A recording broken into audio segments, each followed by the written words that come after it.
Hello friends, welcome back my channel. आम 34 size princess cut blouse cutting किसी नुआ tips सहित मुझे सहित शेयर करी।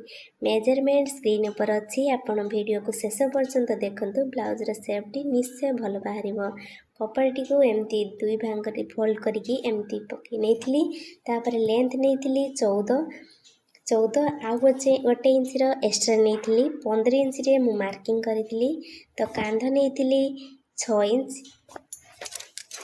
तो 6 इंच नेलापर आर्म होल भी 6 इंच रे मु मार्किंग करी। 6 इंच रे नहीं सारापर छाती अच्छी आमर चेस्ट अच्छी आमर 34 चारि भाग भागे करने को पड़ो। 34 रे 4 भाग भागे हूँ 8.5। तापर कमरटा अच्छी आमर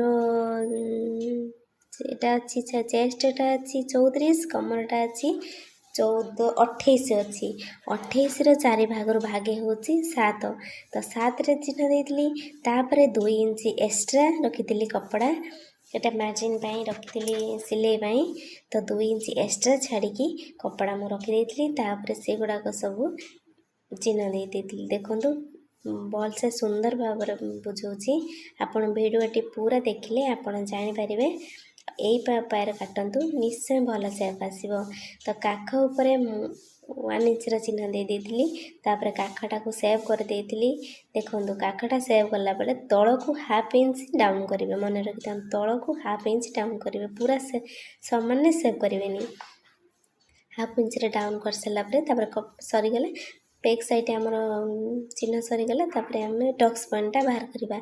टक्स पॉइंट मुझे 3.5 चिन्ह देती। ऊपर को 4 रे चिन्ह देती। 4 दे टक्स पॉइंटा बाहर कर देती। तापर एबे आमर माप सरीगला। आम कटी कपड़ाटी कटिंग करवा। चलतु देखो मुझे सुंदर भाव काटुची।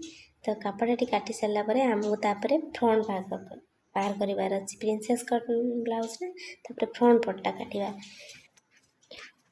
फ्रंट पट सेमती कपड़ा को डबल फोल्ड करके आमको पकई नबार अच्छी।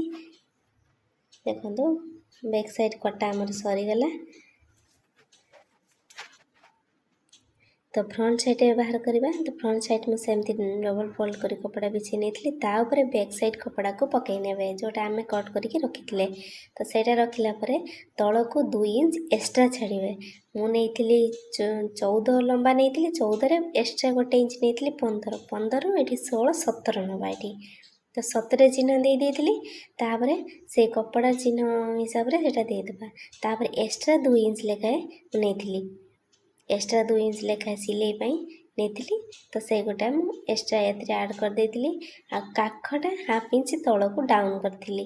काखटा आउ थे हाफ इंच तल को डाउन करके सेव करने।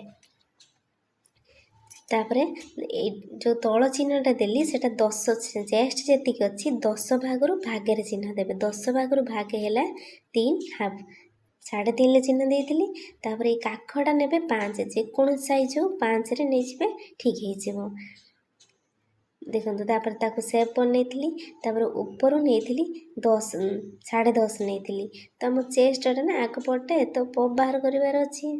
तो यहाँ पप वाला ब्लाउज नुहे पप बाहर करार अच्छी। तो आमको से 10.5 चिन्ह देली। तापर तले ये नहीं 2 आपड़ चाहिए 2.5 भी नहीं जाए आपण साइज हिसाब से। तो 2.5 भी नहीं जाए 2.5 ने भल सेप भी भल आसो। आगपटे भल सेप बाहर। तो मु 2 रे कट करी आप चाहिए आप हिसाब से 2.5 भी नहीं पारे। तापर ऊपर को गोटे गोटे इंच डाउन करी। देखो सेपट गोटे इंच डाउन करी एपट गोटे इंच। तापर से 2टा गार को एमती जॉइंट कर देती। तापर देखो 2 पट में एमती जॉइंट करने। तापर सरीगला आमर फ्रंट साइड। तापर एम कट कर नवा। तापर मु काटी देती।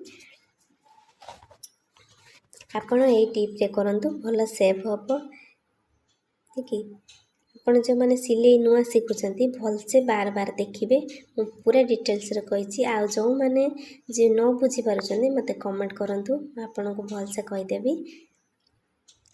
देखो प्रिंसेस कट ब्लाउज कट चलती केते सुंदर भाव में बाहर पड़ा देखो। ଏଇଟା ଫ୍ରଣ୍ଟ ପଟ ସାଇଡ୍।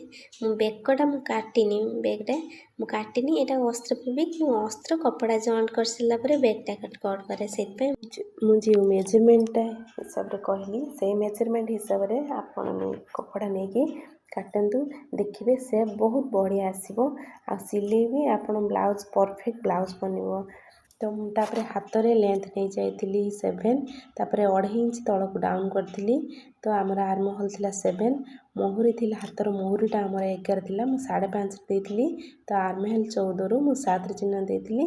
ତ ସେଇଟାକୁ ଜଏନ୍ କରି ଆଉ 2 ଇଞ୍ଚ ଏକ୍ସଟ୍ରା କପଡ଼ା ଛାଡ଼ିଥିଲି ହାତ ପାଇଁ। ତାପରେ ହାତ କଟିଂ ସରିଯାଇଥିଲା। ତାପରେ ଆମେ ମେନ୍ ଫେବ୍ରିକ୍ ଆଡ଼୍ କରିବା। ମେନ୍ ଫେବ୍ରିକ୍ ଉପରେ ଅସ୍ତ୍ର କପଡ଼ା ଦେଇକି କପଡ଼ାଟି କାଟିବା। ତ ବ୍ୟାକ୍ ସାଇଡ଼୍ଟା ଫାଷ୍ଟ ବ୍ୟାକ୍ ସାଇଡ଼୍ଟା ପକାଇଦେବା। ତାପରେ ବ୍ୟାକ୍ ସାଇଡ଼୍ କରିସାରିଲା ପରେ ତାପରେ ଫ୍ରଣ୍ଟ ସାଇଡ଼୍ କାଟିବା। ତ ଭିଡ଼ିଓଟି ଦେଖୁଥିବା ଭିତରେ ବହୁତ ବହୁତ ଧନ୍ୟବାଦ। ଆଶା କରୁଛି ମୋ ଭିଡ଼ିଓଟି ଆପଣମାନଙ୍କୁ ବହୁତ ଭଲ ଲାଗିବ। ଯଦି ଭଲ ଲାଗୁଥାଏ ଲାଇକ୍, କମେଣ୍ଟ, ସେୟାର କରନ୍ତୁ। ଆଉ ମୋ ଚ୍ୟାନେଲଟିକୁ ସବସ୍କ୍ରାଇବ୍ କରିବାକୁ ଜମା ବି ଭୁଲନ୍ତୁନି। ତ ମୁଁ ୟାର ଷ୍ଟିଚିଂ ଭିଡ଼ିଓ ଏ ବ୍ଲାଉଜ୍ର ପୁରା ଫୁଲ୍ ଷ୍ଟିଚିଂ ଭିଡ଼ିଓ ମୁଁ ଆପଣମାନଙ୍କ ସହିତ ନେକ୍ସଟ ଭିଡ଼ିଓରେ ନିହାତି ସେୟାର କରିବି। ଅସ୍ତ୍ର କାଟିଲା ବେଳେ ସବୁବେଳେ ମନେ ରଖିଥାନ୍ତୁ, ଅସ୍ତ୍ର କପଡ଼ା ଉପରେ ପକାଇ କାଟିଲା ବେଳେ କପଡ଼ାଟା ପୁରା କାଟିଦେବେନି। ତ 1/2 ଇଞ୍ଚ କି 1 ଇଞ୍ଚ ରଖିକି କପଡ଼ାଟା କାଟିବେ। ପୁରା କାଟିଦେଲେ କ'ଣ ହେବ ନା କପଡ଼ାଟା ଛୋଟ, ମାନେ ଅସ୍ତ୍ର ଜଏଣ୍ଟ କଲା ପରେ କପଡ଼ାଟା ଛୋଟ ହେଇଯିବ। ଦେଖନ୍ତୁ କିଛି କିଛି କପଡ଼ା ବଡ଼ ରଖି କାଟିଲେ ଚଳିବ, କିଛି ଅସୁବିଧା ନାହିଁ।